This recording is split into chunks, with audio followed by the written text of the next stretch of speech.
Assalamualaikum, anda bersama dengan saya Mahathir Mohamad dalam Tanya on the Spot dibawa khas oleh Stratekom Negeri Perak. Dan hari ini kita bersama dengan orang yang menguruskan wanita dan masyarakat, yang mana agensi ini adalah Sekretariat Pembangunan Wanita dan Masyarakat yang diterajui oleh Puan Jamilah Zakaria. Ini orangnya. Hai, Assalamualaikum. Kak minta maaf lah, ganggu. Ya, mengganggu kan tengah hari ni, mengganggu tengah panas hari ni. Panas. Saya baru buat habis. Tapi hari ni yang panas hanya sebab bila Puan ada di sini lagi panas lagi panas ni. Lagi panas Jadi orang tahu. Orang dah tahu, orang dah baca berita, orang dah tahu nama Puan Jamilah. Ya. Nama panggilan manjanya. Kak Jamie. Kak Jamie. Panggil je lah. Dari asal? Asal memang orang Teping lah. Orang Teping. Tapi membesarnya banyak tempat. Besar di Felda Sungai Berang, Felda Teruk Timur, balik-balik bila ayah pencen, balik-balik ke Taiping, belajar di Taiping lah. Belajar di Taiping dan menyambung pelajaran di Sekolah Menengah Sains Pokok Sena, and then pergi ke Universiti Malaya. So keluarnya sebagai cikgu dulu. UM tu maknanya ambil jurusan? Saya ambil pendidikan. Mana di UM tu pun dah adalah bahagian pengurusan ke apa pernah belum lagi masa tu. Masa tu saya selepas menjadi seorang guru selama 11 tahun. Lepas itu barulah saya berjinak-jinak dengan dunia pentadbiran, mana saya menjadi penolong pegawai pendidikan daerah di daerah Larut Mataram selama. Lepas itu barulah menjadi seorang wakil rakyat satu Penggeh, dan sekarang saya di Sekretariat Pembangunan Wanita Negeri Perak. Cikgu tu tadi. Cikgu ya. 11 tahun tu apa subjek yang dia ajar tu? Saya mengajar bahasa Inggeris, civic, moral, dan pelbagai lah. Cikgu ni dia rancam. Apa pun boleh ajar. Memang ni nak tanya luar daripada ni. Memang suara cikgu ni memang tinggi. Besar. Kalau suara saya ni dulu cikgu lelaki kabar kan, dia kata 3 blok boleh tembus. Itu cerita dia kalau menjerit. So sekarang bersama dengan Sekretariat Pembangunan Wanita dan Masyarakat dan Negeri Perak. Ya, betul. Apa fungsinya tu? Baik, alhamdulillahirabbil alamin wassalatu wassalamu ala asyrafil anbiya'i wal mursalin. Pertamanya saya ucap terima kasihlah pada Stratekom hari ini jumpa saya untuk menceritakan tentang Sekretariat Pembangunan Wanita dan Masyarakat di Negeri Perak yang baru ditubuhkan. Sebenarnya kami baru berusaha 3 tahun. Jadi alhamdulillah dalam Sekretariat Pembangunan Wanita ni sebenarnya bukanlah jaga wanita je, fokusnya wanita, tapi tetap pembangunan masyarakat masih kita ambil kira. So kita bergerak di bawah 6 teras. So teras masyarakat lestari. Ni yang 6 kelompok tu. 6 kelompok bunga kek wah yang menengok lawa tu kan. Itu logo korporat kami. So kalau tengok logo korporat tu di Facebook ke di mana-mana ke, itulah Wanita Perak, Sekretariat Pembangunan Wanita dan Masyarakat Negeri Perak. Jadi kita bergerak di bawah 6 teras, teras masyarakat lestari, teras wanita dan pendidikan, wanita dan ekonomi, wanita dan keselamatan, wanita dan apa lagi? Lupa dah saya pun. Saya tengok kepimpinan ya, dan wanita dan juga kesihatan. Jadi ini 6 teras yang kita bawa supaya kita tak lari. Apa juga tujuan yang kita buat ni, 6 teras ini akan membawa kepada Pelan Perak Sejahtera kita, di mana 6 ni fokus lah. Ya, sasaran utama kita nak mencapai sejahtera sosial tu. Jadi kami Wanita Perak memainkan peranan untuk menggunakan 6 tema ini bagi bergerak ke bawah untuk memastikan kesejahteraan sosial keseluruhan masyarakat, terutamanya wanita, akan mencapai sasaran. Saya ada terbaca itu dalam salah satu artikel, dia mengatakan bahawa wanita ini adalah tunjang untuk sebuah negara. Betul. Kenapa? Saya lelaki. Wanita dibuat daripada tulang rusuk. Kalau tak ada tulang rusuk tu siapa yang mengurusnya kan? Jadi sebab itu dalam rumah tangga pun kalau tak ada hidangan bawah tudung saji, tak makan. Jadi sebab itu kita kena sejahterakan wanita dulu untuk mensejahterakan keseluruhan masyarakat yang dalam negeri Perak. Jadi tunjang dia ibu itu ibu rumah tangga kan. Anak-anak juga kebanyakannya semua dipengaruhi oleh kepimpinan wanita tu sendiri di rumah. Jadi banyaklah peranan wanita yang saya tak boleh sembang di sini, dan kita pun tahu baru ni Ma'al Hijrah pun kita ada tokoh Sayyidatina Khadijah yang telah diangkat di dalam tokoh Mak Hijrah baru-baru. Jadi ini satu bagi saya pengiktirafan bagi kaum Hawa di negeri Perak. Sebab kita tengok ni wanita ni banyak jasanya, tapi bukan ditutup. Maknanya kita tak perasan benda tu. Dan apabila Sekretariat Wanita Perak ini nak bangunkan apa pembangunan untuk wanita dan untuk ibu-ibu untuk keluarga ke atau macam mana? Sebab itu bagi kami 6 tema ini mencakupi keseluruhannya, ditambah dengan tadi satu tema masyarakat lestari ni. Jadi dengan harapan ke seluruh 5 tadi, kepimpinan, kesihatan, wanita hebat dari segi kepimpinan, bukan saja kepimpinan di dalam karier tetapi kepimpinan di rumah. Bagaimana dia mengurus rumah tangga, sekiranya dia ibu tunggal, apa yang peranan yang dia perlu ada, kepakaran dia perlu ada untuk mengurus anak-anak di rumah apabila sudah tidak mempunyai suami. So pendidikan dari segi reproduktif, masalah sosial dan sebagainya, ini juga harus kita tekankan. Sebab itu bagi saya yang kami cuba nak bawa ini, bagaimana wanita ini boleh diangkat menjadi wanita yang lebih lestari, untuk menjurus kepada sasaran Perak Sejahtera lah 2030. Jadi program yang untuk diorang ni. Okey, baik. Kalau kata kita tengok dari segi pendidikan, memang Wanita Perak memfokuskan kepada pengurusan kesihatan reproduktif wanita, di mana kita ada program PROKIS, PROKIS ni kita turun ke daerah-daerah, kita bekerjasama dengan Jabatan Pendidikan Negeri Perak, kita kumpulkan pelajar-pelajar wanita khusus yang berusia 16 tahun ke atas, untuk memastikan mereka ini diberi maklumat awal pendedahan berkenaan dengan kesihatan reproduktif. So PROKIS, nama program tu PROKIS. Kita edarkan kit asas sanitari wanita, di mana kit asas ni yang mempunyai kit ketika pengurusan ketika haid, dan juga kita bukan sahaja menceritakan tentang kemiskinan haid ni disebabkan dia tidak mampu untuk menyediakan kit sanitari tu ketika setiap bulan, tetapi dia lebih kepada pendidikan di mana dia mengetahui cara mengurus dengan baik. Sebelum ni benda tu tak diajar ke atau belajar sendiri-sendiri ke?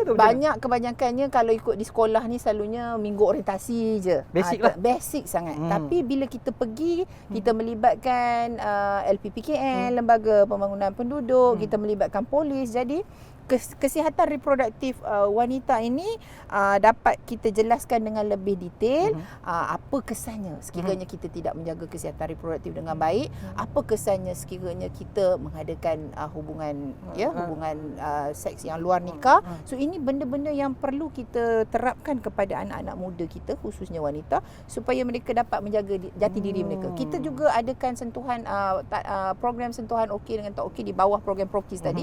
So di bawah program PROKIS tu kita ada 2, iaitu sentuhan okey tak okey, dan kita juga ada taklimat reproduktif, kesihatan reproduktif daripada LPPKN. So kami mempunyai rakan sinergi yang sangat baik, yang sangat bekerjasama, walaupun kami state agency, tetapi mereka LPPKN dan pihak polis daripada agensi federal, tapi mampu bekerjasama dengan Wanita Perak. Inilah yang kita harapkan, agar kerjasama ini berterusan untuk memastikan komponen wanita dan pendidikan ini, khusus untuk kesihatan reproduktif ini, dapat dicapai, insya-Allah. Berapa dah, maknanya dah kerjasama dengan semua agensi yang tadi ni, berapa banyak dah mencapai student dan sekolah? Kalau tahun ini kita dah capai 2,000 student. 2,000 student yang telah kita santuni. Maknanya berapa banyak lagi? InsyaAllah untuk tahun depan kita akan setiap tahun kita akan tambah lagi lah. So tahun ini 2,000, mungkin tahun depan 2,000 hingga ke 3,000. So kita mengharapkan engagement ini berterusan, kerana pihak JPN juga sangat suka dengan pendekatan yang Wanita Perak laksanakan, di mana ramai cikgu-cikgu kata baguslah kita buat program macam ni. Dia kata kami ni sebagai guru kadang-kadang tidak ada pengetahuan, sebab dia mengejar subjek lah, jadi dia bukan salah dia orang, bukan salah dia memang tak sempat. Jadi bila kita ni sebagai ahli masyarakat dan sebagai agensi negeri Perak yang mengambil berat dan cakna terhadap apa juga masalah sosial yang berlaku dalam kalangan remaja wanita khususnya, kita bagi tahu, kita maklumkan. Jadi ini satu pendekatan yang sangat baik, dan saya menerima orang kata pendapat dan sokongan, dorongan daripada guru-guru sekolah juga. Jadi alhamdulillah, program yang saya rasa memang berjaya, dan kita dah tamat pun. Kita punya road tour 2,000 orang kita dah selesai dalam bulan 7. So sekarang kita buka untuk NGO pula. So mana ada NGO yang berminat, boleh apply. Boleh minta. apply. Dan minggu lepas kita telah bersama dengan Belia 4B di Lenggong yang melibatkan 150 orang pelajar. Di mana ini sentuhannya sedikit berbeza. Belia 4B membawa sentuhan kepimpinan wanita di peringkat sekolah dan kami membawa tentang kesihatan reproduktif. Sentuhan okey tak okey tadi tu. Tadi dah prokis tadi dah. Okey tak okey ni dalam program prokis lah. Ya, betul. Ini isu yang besar juga atau bagaimana? Isu Dia selalunya kita dengar gangguan seksual di tempat kerja apa semua. Betul. Di student pun ada isu ni. Dan kita harus betul-betul prihatin dengan perkara ini walaupun mungkin tidak didedahkan secara rasmi oleh liputan daripada pihak polis dan data-data kita tak bentangkan, tetapi perkara ini semakin berleluasa dan kita perlu mencari jalan untuk memastikan kita cuba membantu pelajar-pelajar ini mengetahui bahawasanya ini adalah salah, ini adalah tak betul. Sebab kadang-kadang pelajar ni dia terdedah dengan media sosial yang dia anggap itulah yang betul. Itu maklumat dia orang dapat. Itulah dia orang punya sumbernya itu saja betul. Tapi sumber yang tepat daripada pihak polis, bagaimana sekiranya dia diancam oleh seorang lelaki menggunakan telefon dan sebagainya, ya. Dan ini juga dimaklumkan kepada mereka bagaimana mereka harus menjaga diri mereka, ya, supaya mereka nanti tak menyesal di kemudian hari. Dan kita juga beritahu akta-akta yang boleh mereka gunakan sekiranya mereka terlibat dalam situasi yang begitu. Jadi sekurang-kurangnya dia tahu, rupanya kalau ada orang lelaki ngacau aku boleh buat report. Ada orang lelaki sentuh aku macam ni. Ada orang lelaki bully aku menggunakan perkataan dan sebagainya. Oh, boleh. Itu yang kita nak. Maklumat-maklumat ni sebenarnya ada. Tapi tidak dicapai sekarang ni. Wanita Perak telah berjaya. 2,000 orang telah tahu dan insya-Allah dia orang pun akan berkongsi juga dengan orang. Insya-Allah. Memang kita minta mereka sampaikan, selalu kita beritahu, okey, anda ialah 150 orang yang terpilih di peringkat daerah. Kita mengharapkan agar selepas ini anda menjadi wakil kepada wanita Perak change untuk agent tu lah. Ini yang kita buat. Insya-Allah kita akan cuba teruskan lagi usaha yang baik ni. Prokis tadi, keselamatan. Ya, betul. Saya baca juga ada tentang women leadership. Ini Alhamdulillah, satu lagi program yang bakal menyusul selepas ini, kita ada Win Perak. Win Perak. Win Perak ini ialah kita akan cuba mengetengahkan kepimpinan wanita dalam kalangan wanita, di mana kami berhasrat untuk mengadakan satu kursus kepada kepimpinan wanita yang akhirnya nanti akan dapat mungkin menubuhkan satu Majlis Rundingan Wanita Negeri Perak, di mana di dalam kelompok itulah terdapat berbagai orang kata pelbagai wanita yang datang daripada pelbagai bidang, dan mungkin mereka ini dapat menyalurkan pendapat, pandangan kepada Sekretariat Wanita untuk way forward wanita Negeri Perak. Jadi saya rasa dalam proses kita nak memastikan Perak sejahtera ini, kita kena menyantuni wanita untuk golongan kepimpinan, untuk orang kata mencari pelapis kepada kepimpinan negeri juga. So kita selalu tengok kepimpinan ni umum, ya, kita tengok kepimpinan orang lelaki je selalu, tetapi kepimpinan wanita, sedangkan yang sekarang ini menjawat jawatan-jawatan yang penting dalam kerajaan juga merupakan dalam kepimpinan wanita. So why not kita sediakan mereka platform lebih awal supaya mereka ini bersedia dan mereka dapat mencongkil bakat mereka menggunakan platform yang kami akan adakan, insya-Allah. Ada convention ke? Win Perak, selepas Win Perak kita akan pergi kepada convention yang akan dilaksanakan, insya-Allah. Majlis ni ditubuhkan dahulu. Berapa ramai anggarannya? Majlis ni? 1,000. Dari semua pelbagai lapisan. Daripada semua pelbagai lapisan. Dah penuh ke orang boleh daftar dalam lagi? Proses, kita masih dalam proses. Kita akan buka pendaftaran. Ada interview ke atau? Pendaftaran secara online kita akan buka, insya-Allah dalam minggu depan kita akan buka. So prosesnya akan bermula dalam Ogos, insya-Allah. So akan bermula fasa-fasa tertentu ni dan akan berakhir pada bulan 12, insya-Allah, dan diakhiri dengan convention wanita Negeri Perak. Convention tu sembang nak bincang apa? Convention ini sudah tentunya kita akan membawa isu 6 teras tadi. Sebab itu kita nak pastikan pitching session yang berlaku di dalam WIM Perak ini akan membawa hasil kepada convention Perak, di mana apabila wujudnya convention yang melibatkan 6 teras utama yang kita bawa sebagai tema wanita Perak akan dibincangkan, diperhatikan perhalusi, dan at the end kita akan keluarkan resolusi dan juga pelan tindakan wanita sejahtera negeri Perak. Maknanya susunan kelopak ni tadi, kelopak ni ada, lepas tu ada majlis, lepas tu ada komisen. Susunan tu cukup cantik untuk menyaksikan Sekretariat Wanita ni menjalankan tugasan untuk fungsi-fungsi wanita ni. Inilah kita nak. Apa lagi program yang ada? InsyaAllah kami setakat ni yang ini cerita wanita je. Sebenarnya tadi kami wanita je. Kami ni menjaga Kad Perak Sejahtera Negeri Perak. Jadi kami merupakan penyelaras utama Kad Perak Sejahtera Negeri Perak, di mana kami menguruskan sebanyak setakat ini 19,325 penerima. 19,000 di negeri Perak, di mana ini adalah perkara yang telah diperkenalkan pada tahun 2019 oleh Menteri Besar Negeri Perak. So dan di rebranding pada tahun ini, kita namakan dia sebagai Kad Perak Sejahtera. Betul. Sebelum ini Kad Perak Prihatin. So alhamdulillah peruntukannya semakin bertambah. Tahun ini ditambah daripada 22 juta kepada 25.2 juta. Betul-betul prihatin, betul-betul nak menjaga, nak sejahterakan rakyat ni. Nak sejahterakan rakyat ni tu, sebab tu saya kata kena mensejahterakan dulu sosial itu. Betul. Jadi ini salah satu orang kata way forward untuk pastikan Perak Sejahtera 2030 ni akan tercapai melalui kita menyantuni golongan B40, golongan miskin tegar yang layak untuk dipertimbangkan. So kita berikan mereka kad makanan yang bernilai RM90 sebulan, dan juga bantuan rawatan RM150 setahun. Jadi setahun dapat 90 dapat. Kalau kira balik 90 darab 12 bulan lah. Tiap bulan dapat 150 setahun. Untuk rawatan klinik panel. So RM90 tu sebulan memang dia akan dapat setiap bulan. Dekat 1,000 lebih juga tu. Bolehlah dia berbelanja di kedai-kedai yang telah kita pilih. Ada panel-panel. Ada panel-panelnya. Jadi orang Perak ini adalah belum hasil. Ada penuh ke belum? Dia punya setakat kuota ni kita ada kuota lagi. Masih boleh dipohon. Dan kami dalam proses untuk menyaring dan melihat, menyiasat keperluan keluarga-keluarga tertentu, ketua isi rumah tertentu yang berpendapatan rendah, yang tidak ada sumber pendapatan daripada Baitumal, JKM dan sebagainya. Mereka inilah yang akan kita fokuskan. Di mana salah satu sumber lagi. Kita akan orang kata sebelum ni yang mana yang dah dapat bantuan JKM, yang mana dah dapat bantuan Baitumal, kita cari lagi satu ruang bantuan kepada yang tak pernah menerima lagi bantuan daripada dua-dua agensi ni.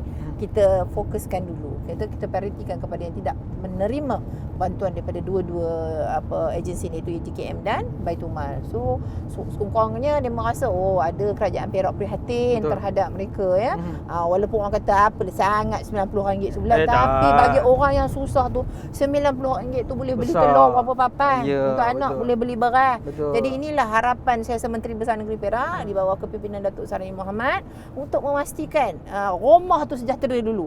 Korang-korangnya adalah bekalan makanan asas, anak-anaknya tak dibiarkan kelaparan dengan adanya bantuan kad makanan ini.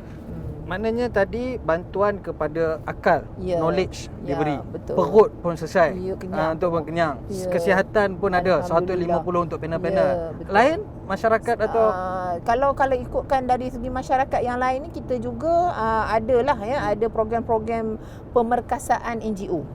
Okay. So program penguasaan NGO ni kita banyak membantu NGO menjadi penggerak komuniti kepada orang kata third pillar. Third pillar penggerak ni third pillar. So kita nak mereka ni juga menyantuni. So kita tak nak agensi ada kekuatan banyak mana nak membantu sampai ke bawah. Jadi bila kita menggerakkan komuniti ni bersama-sama dengan kita, jadi mereka boleh membantu kita untuk menyalurkan maklumat. So membantu kita membuat program-program yang berkaitan dengan masyarakat. Jadi inilah yang saya harapkan agar lebih ramai lagi NGO penggerak komuniti ni hadir, tampil untuk membantu kami. Berapa banyak NGO dah terlibat sekarang? Kalau ikutkan kita ada list of NGO ni lebih pada 100 lah. Lebih pada 100 lah. Dan semua membantu? Semua alhamdulillah, ada yang aktif, ada yang kurang aktif. Tapi yang aktif tu akan selalulah dia akan mengadakan program. Dia akan macam baru-baru ni kita mengadakan program counselling session, counselling session. mental issue. Sebab kita sekarang rencam ya masalah masyarakat khususnya di negeri Perak. Kalau kita ikut di sini data yang dimaklumkan oleh JKM, kebanyakan masyarakat kita lah rata-rata selepas COVID ni ramai yang menghadapi masalah kemurungan dan sebagainya. Betul. Jadi NGO mengambil peluang ini bekerjasama dengan kami untuk memberikan juga maklumat berkenaan dengan mental issue ya, berkenaan dengan bagaimana menguruskan untuk menjadi orang kata sekurang-kurangnya pembimbing profesional dalam kalangan masyarakat. So yang ini yang kita cuba hasilkan supaya tidaklah masyarakat ini bergantung direct kepada agensi, tapi ada komuniti di tengah-tengah terpilih ini yang membantu mereka menjadi jambatan kepada hubungan dengan agensi. Maknanya ada agensi, ada penggerak ni, NGO ni akan turut sama membantu 100 NGO. Yang tadi masalah mental tu memang diusahakan ada program juga. Ya, kita baru buat. Kita baru habiskan program lay counselor bersama dengan NGO di negeri Perak. Baru ni kita panggil 150 orang daripada kalangan NGO, di mana kita panggil kaunselor bertauliah untuk membantu penggerak komuniti ni menghadapi suasana apabila mereka berhadapan dengan golongan-golongan yang mungkin golongan rentan yang memerlukan bantuan dari segi sokongan psikososial. Sebab sokongan psikososial ini sangat penting apabila kita menghadapi COVID selama 2 tahun. Macam-macam perkara yang keluar ya. Masalah rumah tangga, masalah tidak pendapatan tak tetap, diberhentikan kerja. Dah tentunya dalam kehidupan yang sebuah keluarga tu, sebuah keluarga ni apabila stress levelnya meningkat dan sebagainya, jadi mereka ini kita upayakan untuk menjadi pembantu secara profesional dalam masyarakat. Jadi alhamdulillah kita telah selesaikan minggu lepas dan kita akan proses lagi. Lepas ini kita akan pergi bergerak untuk golongan rentan warga emas pula. So insyaAllah warga emas juga kita menyediakan social care services yang kita di mana kita melatih warga emas yang produktif untuk membantu warga emas yang lain. Ini juga di bawah Sekretariat Pembinaan Wanita dan Masyarakat. Jadi pergi student pergi leader, lepas tu yang isi perut keluarga rumah ni. Tadi saya dengar warga emas, golongan rentan ni macam mana? Apa saya baca, saya ada buat study sikit, saya tengok Perak ke arah aging society. Bila aging society ni bermakna kita golongan berumur 65 ke atas akan berada ramai di Perak. Betul. Dan saya dengar wanita Perak ada peluang kat situ untuk bantu. Apa peluang tu? Sebenarnya di bawah flagship yang telah ditetapkan oleh Perak Sejahtera, kami menyantuni golongan rentan ni, di mana kami bekerjasama dengan JKM, dengan agensi-agensi yang lain untuk melihat bagaimana kita nak empower golongan warga emas yang produktif. Di mana kita juga ada dah sebenarnya di setiap daerah ni ada kita panggil power. Ini di bawah JKM. Power. Jadi, ke power? Bukan power. Pusat Aktiviti Warga Emas. So di mana pusat aktiviti warga emas ni mengumpulkan warga-warga emas yang produktif, yang masih boleh menyumbang kepada masyarakat. Jadi mereka ini di ada umur? Ada umur? Umur 60 ke atas. Kita pencen selagi dia boleh menyumbang, dia boleh orang terbawa diri dia ke pusat tu bersama dengan masyarakat, jalan. So dia produktif ni bukan dia produktif untuk diri dia saja, tetapi dia boleh menyumbang pada masyarakat. Ada juga aktiviti kraft tangan dan sebagainya yang tu diuruskan oleh JKM. Walau bagaimanapun kami mengambil juga orang kata peluang untuk menyantuni mereka melalui kursus-kursus yang kita gabung jalin dengan PASAK. So alhamdulillah PASAK telah orang kata menyahut kami punya pandangan, di mana tahun ini PASAK telah menyediakan satu lagi kursus untuk membantu warga emas ni, iaitu kursus caregiver. So kursus ini sebenarnya dia berperanan untuk memastikan golongan warga emas produktif dan juga golongan-golongan sukarelawan yang lain mampu membantu warga emas yang kurang produktif di rumah. So kita ada program caregiver, di mana program ini juga akan memberi ruang pendapatan kepada warga emas produktif serta juga sukarelawan, di mana mereka mungkin ada rakan-rakan sahabat mereka yang terlantar, sakit dalam kampung kadang-kadang anak kerja di Kuala Lumpur, kerja di jauh, tak dapat balik dan sebagainya. Mereka inilah yang akan membantu. Caregiver ni macam bidan juga ke? Lebih kurang tapi untuk warga emas. Ya. So PASAK juga ada buat program macam ni, tapi collaborate dengan kami, di mana kami mencarilah sukarelawan-sukarelawan yang bersedia, warga-warga emas yang orang kata produktif yang nak join program ni. Jadi alhamdulillah dapat kita baru selesaikan 2 siri khusus bersama PASAK. Power ni. Student selesai. Leadership selesai. Apa lagi golongan yang yang dia dibantu? OKU. So, OKU kita ada Majlis Tindakan Orang Kurang Upaya Negeri Perak, di mana ianya juga di bawah peranan Sekretariat Pembangunan Wanita Negeri Perak. Jadi alhamdulillah majlis ini telah ditubuhkan pada tahun lepas. Tetapi tahun inilah baru kita nak menggerakkan, baru kita nak membawa Hala 7 MTOP ini, di mana kerjasama telah kita jalinkan dengan IDR, dengan UPSI untuk melihat keperluan-keperluan OKU di negeri Perak khususnya, dan kita telah pecahkan golongan ini kepada beberapa kluster untuk memastikan mereka ini mempunyai suara di dalam setiap kluster-kluster yang kita telah tubuhkan. So kluster ini akan bergerak untuk membuat syur, dan syur ini akan dibawa kepada peringkat atasan, di peringkat mesyuarat Exco, di peringkat mesyuarat MMK, di mana mereka akan bawa hasrat OKU. So insya-Allah. Tadi apa? MTOP namanya? Majlis Tindakan Orang Upaya Negeri Perak. Majlis wanita ada, wanita MTOP ada. Sekretariat ni memang way forward dia sangat besar. Memang besar lah. So insya-Allah tahun depan kita akan juga cuba capai lagi satu lagi pelan tindakan OKU Negeri Perak. Okey. Rata semua dah cover dah ni. Bukui habis. Bukui habis dah. Dan Perak Sejahtera. Saya bila saya dengar tadi banyak bergerak dengan agensi-agensi lain. Betul. Ini adalah kerjasama pintar yang dalam Perak Sangat Sejahtera. Bagus. So bila ada Perak Sejahtera tu nampaklah benda ni berfungsi dengan senang lah. Perak Sejahtera ni daripada pandangan Puan macam mana? Bagi saya sasaran yang nak dicapai oleh Perak Sejahtera ni seperti mana yang kita tahu, sejahtera ekonomi, sejahtera sosial dan sejahtera politik ya.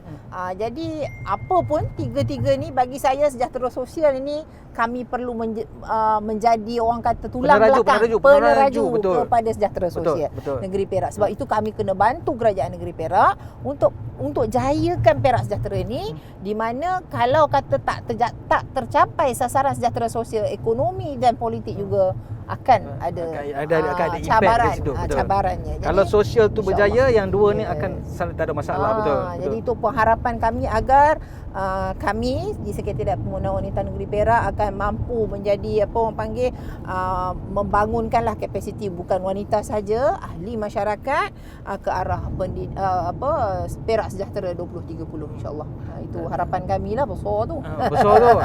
Bukan harapan Sekretariat je. Harapan Menteri Besar pun nakkan yang jadi eloknya. Saya dengar ada majlis tindakan kurang upaya, kemudian majlis wanita dan pergi ke sekolah, keselamatan pun selesai. Kelopak-kelopak ni maknanya semua ni dah memang diselesaikan program. Berapa ramai yang di-reachkan? Setakat ini kita tidak ada bilangan yang ada KPI? Kita tak ada KPI ada insya-Allah. Jadi kita kalau ikut kad Perak Sejahtera kita dah reach hampir dekat 20,000 ya. Kita dah santuni hampir 20,000. Kita juga ada dari segi kelompok-kelompok lain tu kepimpinan dan sebagainya, baru ni kita menyantuni 500 ibu tunggal. So ketua-ketua isi rumah dari kalangan wanita, NGO yang macam saya cakap tadi, lebih kurang 100 NGO yang telah kita santuni, pelajar sekolah 2,000. Jadi harapan kita memang besarlah, kita nak menyantuni seramai mungkin khusus masyarakat di negeri Perak, wanita dan kaum nilai lah. Jadi insya-Allah dalam proses kita nak cuba sediakan orang kata KPI setiap tahun wanita dan ekonominya, sebab kita ada ekonomi juga kita bantu, walaupun kita ada step tapi kita bantu juga wanita dari segi ekonomi, di mana tahun ini kita sediakan peruntukan PRE di bawah bajet tahun lepas dibawa ke tahun ini kepada wanita-wanita yang nak memulakan perniagaan dan sebagainya. Kita ada data-data tu.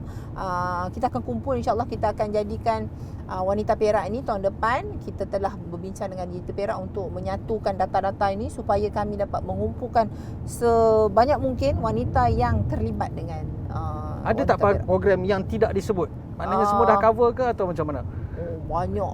kalau nak sebut ni Saya banyak tengok lagi. baking ada, floris ada Floris dengan ada. pasak. Banyak Ya, program. Banyak, memang banyak. Cuma sekarang ni saya cuba Apa fokus juga yang memberi sekarang yang akan datang ni? Akan datang ini parenting. Parenting. Okey. Parenting ini untuk kanak-kanak sebab akta kanak sebab wanita Asuhan dia tak menjaga ada. kanak-kanak. Untuk asuhan tak ada. Untuk asuhan maknanya yang mana tu? apa pusat asuhan ni tak ada. Pusat asuhan belum lagi. Belum, tapi memang nak touch lah. Kita tak capai lagi ke arah itu sebab kita punya kapasiti agak kecil. Sebab kami punya hasrat lebih kepada nak memberi ilmu kepada ibu bapa di mana tentang parenting skill dan undang-undang pengabaian kanak-kanak. Sebab kalau kita tengok di sini baru-baru ni berlaku pengabaian kanak-kanak di taska, di pusat Betul. asuhan dan sebagainya. Jadi saya rasa peranan ibu bapa tu sangat penting untuk melihat loophole undang-undang yang ada untuk mereka ambil cakna berkenaan dengan sekiranya berlaku sekian-sekian ibu bapa juga bertanggungjawab. Contoh meninggalkan anak di dalam kereta. Mereka tak tahu sebenarnya itu salah satu penganiayaan terhadap kanak-kanak. Betul. Jadi sebab itu insya-Allah kita akan buat webinar untuk parenting ini. Kita akan panggil lawyer yang berpengalaman menceritakan tentang akta kanak-kanak di mana penganiayaan dan pengabaian kanak-kanak ini di mana ibu bapa seharusnya ambil tahu. Insya-Allah lah kita akan buat webinar ni dalam bulan 8 secara online. So kita akan touch ibu bapa yang mungkin career sebab tu kita gunakan secara online. So kita tahu ibu bapa ni kadang bekerja Sibuk. tak sempat. Sekurang-kurangnya dia pasang, dia masak ke dia jaga anak, Dan dia boleh dengar. ulang malam balik dia boleh ni. So kita akan Pendekatan buat digital pun kena buat, digital kena buat. saya Betul. buat. So Betul. kita yang ini kita bekerjasama dengan NGO Wellness Club di mana Wellness Club ini mempunyai lawyer-lawyer yang berpengalaman yang boleh berkongsi berkenaan dengan akta pengabaian kanak-kanak dan sebagainya. Jadi ini satu barulah kita nak sentuh. Sedor tak sedor setengah jam. dah ni. Bila saya dengar fungsi Wanita Perak ni banyak dan banyak program yang akan dijalankan. Saya rasa Puan mesti nak minta ramai lagi NGO turut serta. Betul.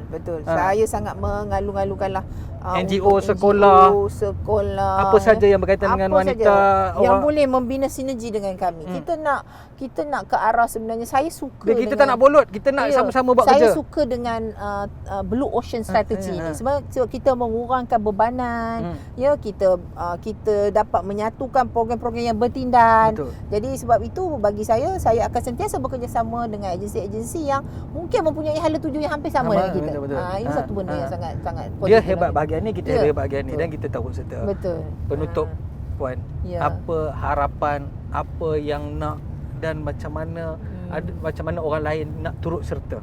InsyaAllah kami Wanita Perak akan sentiasa orang kata berusaha untuk engage dengan masyarakat di bawah dan kami berhasrat untuk menjadi peneraju wanita secara holistik insya-Allah sebab itulah holistik tu semua ada OKU-nya ada peneraju wanita dan masyarakat ada apa semua betul. Jadi secara holistik ini hasrat kami dan boleh hubungi kami melalui Facebook, melalui email, melalui Instagram, TikTok. Kami pun ada TikTok Wanita Perak dan lihatlah apa orang kata perkara atau aktiviti-aktiviti yang telah kita jalankan dan sekiranya ada pertanyaan berkenaan Kad Perak Sejahtera dan sebagainya boleh hubungi kami di nombor 5 Jalan Medan Meru Bestari Ria, Medan Meru Bestari. Pejabat kami dekat saja di dalam tepi bulatan Meru saja dan boleh email ke wanita perak at perak.gov.my. InsyaAllah kita akan bantu dan ramai juga yang menghubungi kami melalui email dan Facebook saja. So kita kena gunakan platform digital juga untuk membantu reach the masyarakat lah, the community. Terima kasih. Jadi sama-sama. Jangan malu, jangan segan reachkan kepada Sekretariat Pembangunan Wanita dan Masyarakat. Kena tolong sama-sama. Betul. Kena usaha sama. Yang susah dia akan bantu, betul. yang ada kelebihan akan bantu Sekretariat. Jadi itu saja. Saya Mahathir Mohamad dalam Tanya on the Spot daripada Stratcom Negeri Perak. Sekian, terima kasih. Assalamualaikum.